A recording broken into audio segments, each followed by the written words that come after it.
મહેસાણાના કડીમાં પેટા ચૂંટણી માટે કોંગ્રેસનો પૂરજોશમાં પ્રચાર। ગેનીબેન ઠાકોરે ભાજપ પર આકરા પ્રહાર કર્યા છે। ભાજપના લોકો લોભ લાલચ આપે છે તો લઈ લેજો તેવા ગેનીબેને આકરા પ્રહારો કર્યા છે। આમણે રૂપિયા કોઈ મજૂરી કરી અને ભેગા નથી કર્યા। તમારે વાપરવા હોય તો વાપરજો, પણ મત કોંગ્રેસને આપજો। તો જે રીતે પેટા ચૂંટણીનો જંગ ચાલી રહ્યો છે તો કોંગ્રેસ પૂરજોશમાં પ્રચાર કરી રહી છે। મહેસાણાના કડીમાં પેટા ચૂંટણી માટે કોંગ્રેસની પૂરજોશમાં પ્રચાર, કોંગ્રેસની તૈયારી। ગેનીબેન ઠાકોરે ભાજપ પર પ્રહાર કર્યા। આ તમારા ગામની અંદર આવું છું તો સારી તો ઓઢાડી છે, પણ એનું માપ રહેશે કે નહીં રહેશે કે નહીં રે?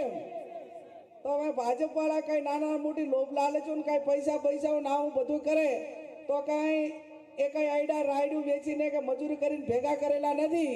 આલે તો લઈ લેજો, વાપરો હોય તો વાપરજો, ના વાપરો તો રમેશભાઈના કામમાં વાપરજો, પણ વોટ કોંગ્રેસને આપજો।